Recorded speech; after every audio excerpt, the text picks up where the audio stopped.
It is now nearly Good 1 evening year and welcome since to Holly live Cairns coverage of the became Social leader of the Democrats Social National Democrats. Conference, And which what a has been year taking it has place in been. Dublin today. I think Shortly, it is the safe to delegates say gathered here she's at made a University huge College impact Dublin. already. We'll hear from the Social In Democrats the party Dáil, leader, Holly continually Cairns. holds the Right now government at to the podium account is the for its party's failures in deputy housing, leader, Cian health, O'Callaghan. disability services and climate action. On the slaughter in Gaza, she's been one of the strongest voices demanding action against the Israeli government. What makes Holly different is that she doesn't just offer criticism. She provides real solutions to the many problems that we face as a country. All those solutions are based on the principles of equality, fairness, sustainability and accountability. She would like to tell you more about them now. Can you please welcome to the stage the leader of the Social Democrats, Holly Cairns. Holly Cairns making her way to the podium. This is her first party conference since becoming leader of the Social Democrats in March last year, taking over from party founders Catherine Murphy and Roisin Shortall.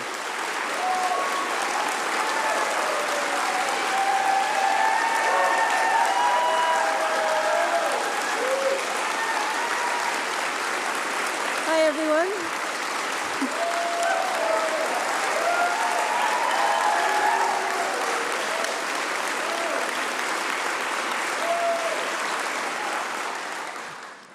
Hi everyone. I want to welcome you all here this evening to the Social Democrats Conference.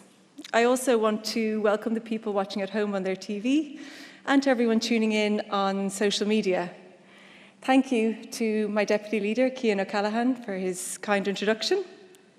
Anyone who knows Cian will know he's highly uncomfortable with all forms of public praise. So I'll leave it at this. I really couldn't ask for a better Deputy Leader. Thank you for all your hard work for this party.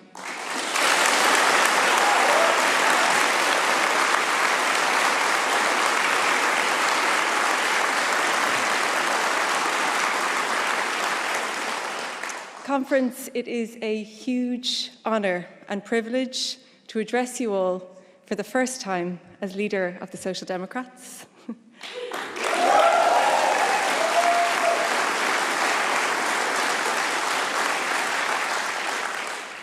It's almost 1 year since I put myself forward to become the leader of our party. At the time, I predicted that it was going to be challenging, exhilarating and exhausting. 12 months and a lot of grey hairs later, I can confirm it has been all of those and more.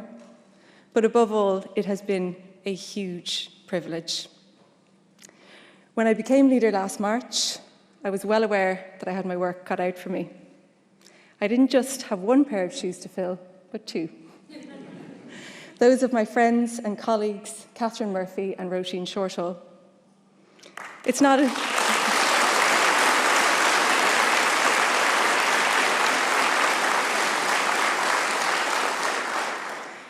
an easy thing to start a political party. It took a great deal of dedication, grit and ambition. They founded this party because they wanted to help create a better Ireland, and I am so proud to continue this work alongside them.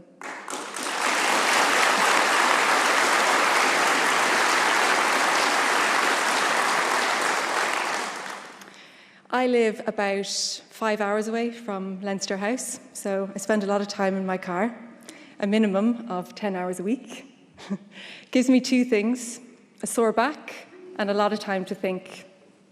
Lately, I've spent a lot of time reflecting on that idea of a better Ireland, and more specifically, I suppose, about the increasing number of people out there who have lost hope in the possibility of that, who feel the country is no longer working for them.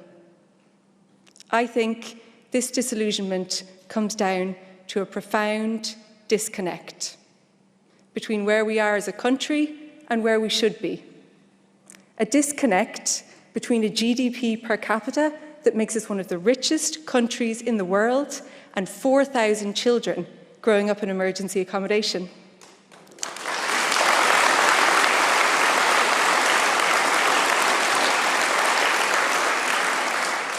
between full employment and 500,000 adults living in their childhood bedrooms, between €8 billion of a budget surplus and over 600,000 people living in poverty, is it any wonder people feel disillusioned?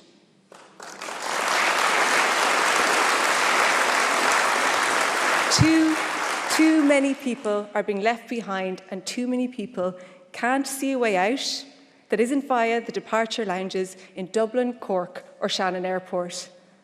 It wasn't so long ago that I sat in that departures lounge myself, forced to emigrate after the crash because, like so many others, I just didn't see a future for myself here. Ireland is a rich country. We should be able to provide a future for our young people.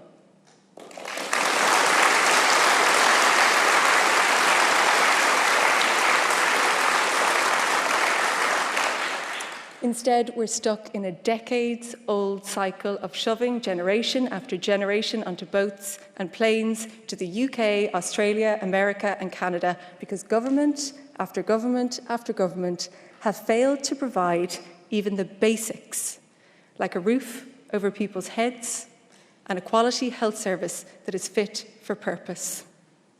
And without those very basics, how can people see a future for themselves in Ireland? We deserve better, we can achieve better, and that is why we are all here today.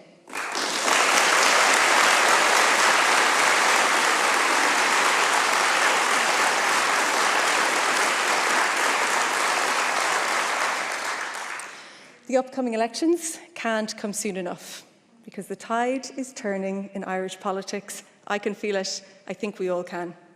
For the first time in 100 years, it is no longer a given that the next government will be led by Fianna Fáil or Fine Gael, and that is seismic.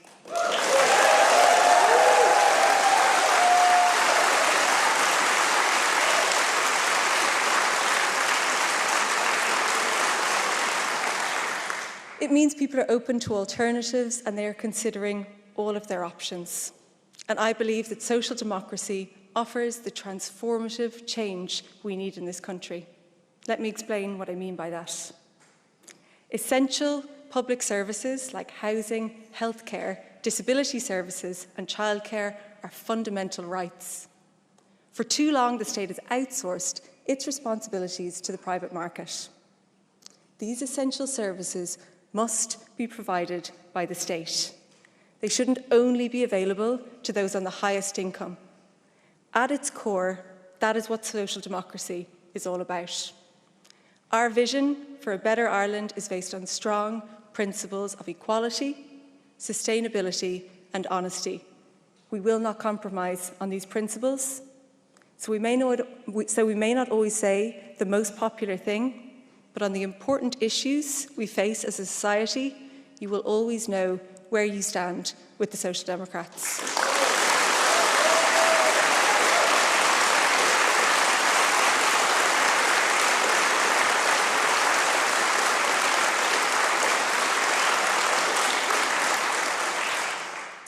I am so aware that the people of Cork Southwest took a leap of faith when they voted for me. They voted for me even though on paper I didn't stand a chance. They voted for me even though commentators assumed it was a Fine Gael seat. They voted for me even after hearing this accent. And I believe they chose to do that because of what this party represents. People want to vote for a party they can trust, with strong core principles of honesty and transparency, because so many of us are sick and tired of the same old politics, of corruption, of scandals, of broken promises, and politicians speaking out of both sides of their mouths on every issue. There is no area where broken promises are more blatant than in housing. Since this government took office, house prices are up by 25%. Rents are up by €4,200 per year, and child homelessness has increased by 55%. Is it any wonder that people are losing hope? For those of you out there wondering if things will ever change, I want to assure you that they can. The wrong political decisions got us into this crisis, but the right ones can get us out.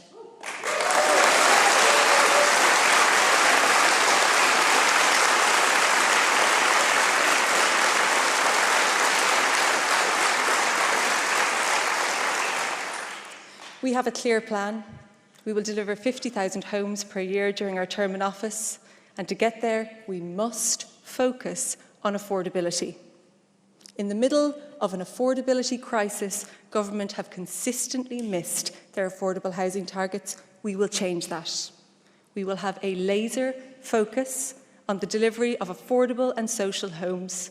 We will deliver 10,000 affordable homes and 12,000 social homes per year, and immediately we will introduce a 3-year rent freeze, a ban on no-fault evictions, a vacant homes tax with real teeth, and an end to the bulk purchasing of homes by investment funds.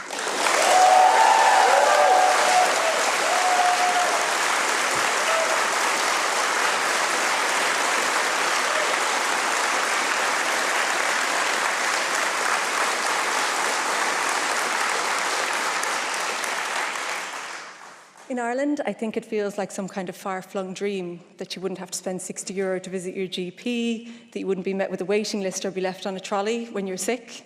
But actually, that is the bare minimum the state should provide, and it is the standard across Western Europe.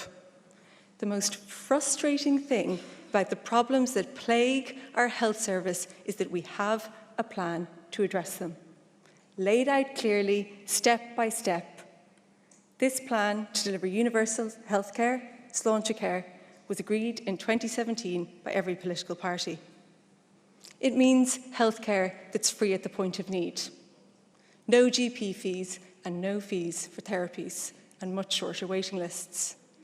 But 7 years into a plan that should have taken 10 years to implement, we are nowhere near achieving universal healthcare.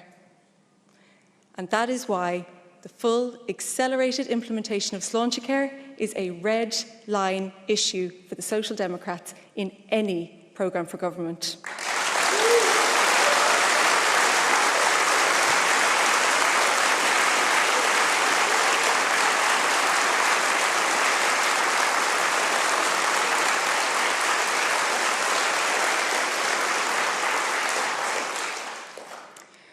When I first got elected, I thought that even in opposition, I'd be able to do something to help people whose lives are being destroyed due to inadequate or completely non-existent disability services.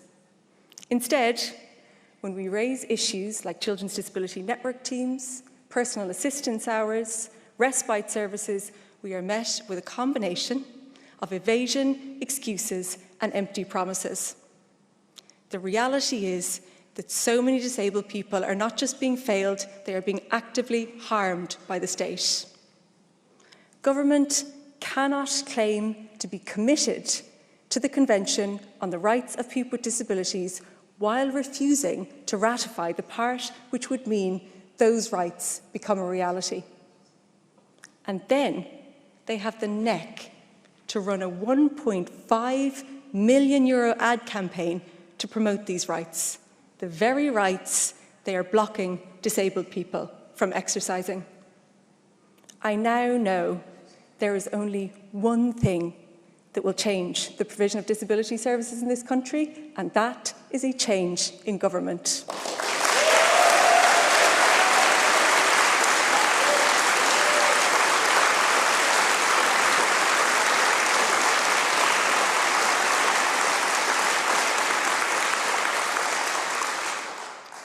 And I can tell you all today that in government, the Social Democrats will ratify the optional protocol.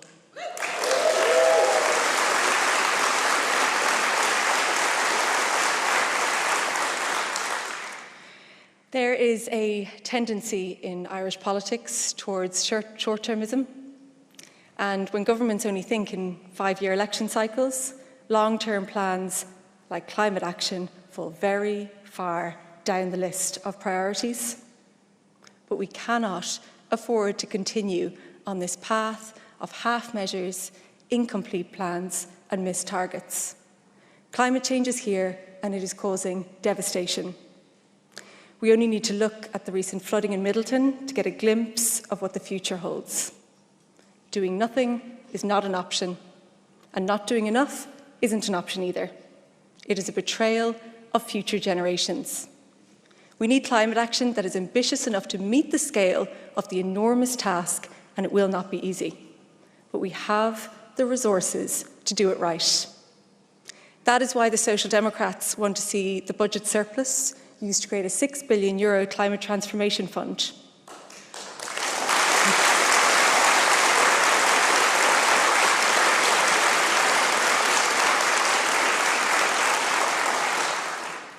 We could have warmer homes. We could have pristine waters. We could protect and rejuvenate our biodiversity. We could become a net exporter of energy by the end of the decade. Ireland could be held up as the example for the future of agriculture. And when we have to justify our actions to future generations, do you want to say that we could have or that we did?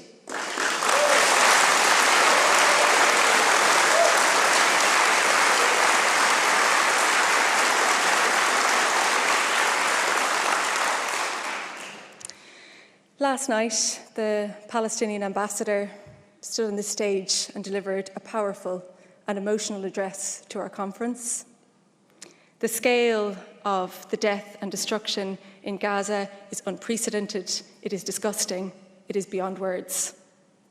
Witnessing the unchecked cruelty of the Israeli government while the majority of the Western world turns a blind eye has been horrifying. In these moments, as a society, we have to stand up and be counted. We have to be brave.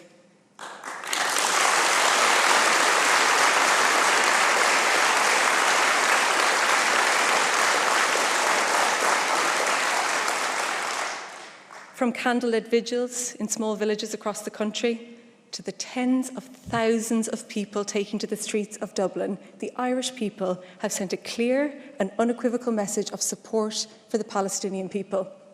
The government has echoed many of those words of support and has been a strong voice on the international stage. But for months now, I've stood across from the Taoiseach and Taoiseach week after week and suggested actions Ireland could take to match those strong words. And every time, this government has chosen inaction. They refused to make a referral to the International Criminal Court, refused to enact the Occupied Territories Bill, refused to officially recognise the State of Palestine, and for months refused to lobby for EU trade sanctions. We must stand with the Palestinian people today, tomorrow, and always, because in the face of genocide, inaction becomes complicity.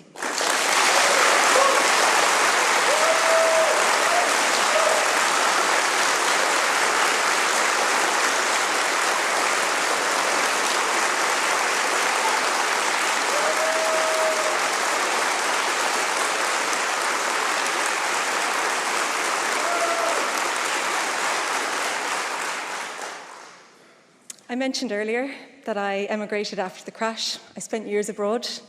My sister emigrated at the same time, and she still lives in New Zealand. My gorgeous nephew was born there recently. My family isn't unique. There isn't a family in Ireland that doesn't have some history of emigration. That's why Irish people have always been so welcoming. But there are a small number of loud voices who say we should not look outward as a nation. They say we need to isolate ourselves, close borders, and turn our back on people fleeing war, famine, and persecution. You've probably heard those voices shout that Ireland is full, that all of the problems we face in housing and health are the cause of a small number of vulnerable migrants. I want to assure you that this is completely and utterly untrue. Ireland is not full, it is just not working properly, and that can be fixed.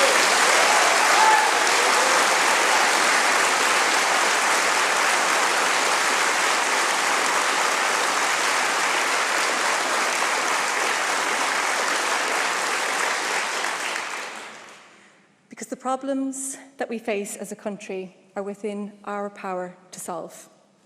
We have the resources, we have the capacity, we just need the political will. We can deliver affordable housing, high-quality healthcare, and reach our climate targets. We can have a better work-life balance, strong unions, and gold standard workers' rights. We can be a country where you can live a dignified life with a disability. We can do all of this and more. We just need the opportunity. And conference, that opportunity is fast approaching.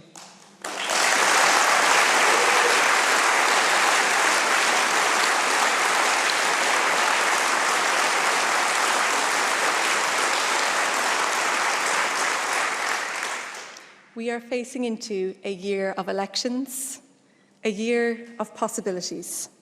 The locals, the Europeans, and potentially a general election. Choices will be made in each of these elections and in each of your homes about the kind of society we want to build, about what we value and what we want to protect. I am unashamedly ambitious about the future of this country and the role the Social Democrats will play in building that future.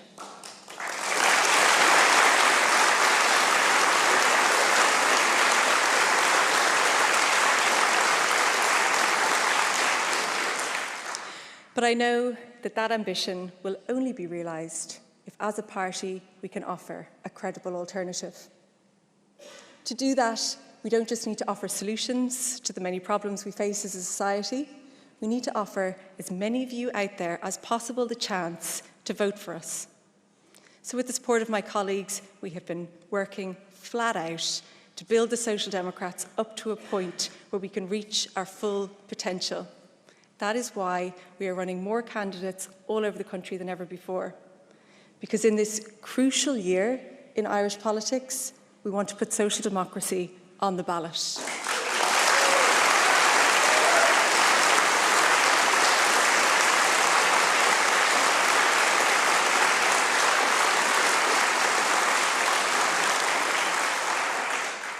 I want to say a huge, big thank you to all of our election candidates.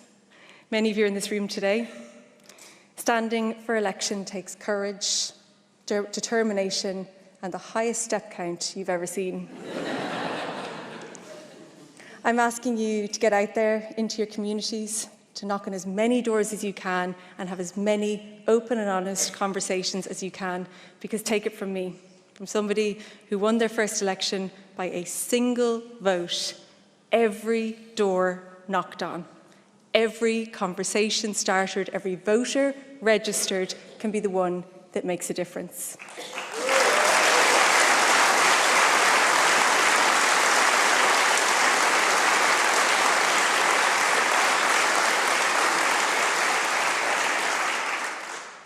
To everybody watching at home, addressing you today has been a privilege.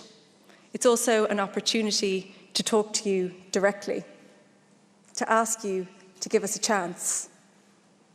If you're unsure of who to vote for or wondering if you'll vote at all, I'm asking you to vote for the Social Democrats. We won't engage in auction politics and promise the sun, moon and the stars, but we will be honest. We will work hard, and we are determined to never lose your trust. Now is the time to effect real and lasting change. We need to seize this opportunity. If you want change, please get out there and vote for it. Thank you. A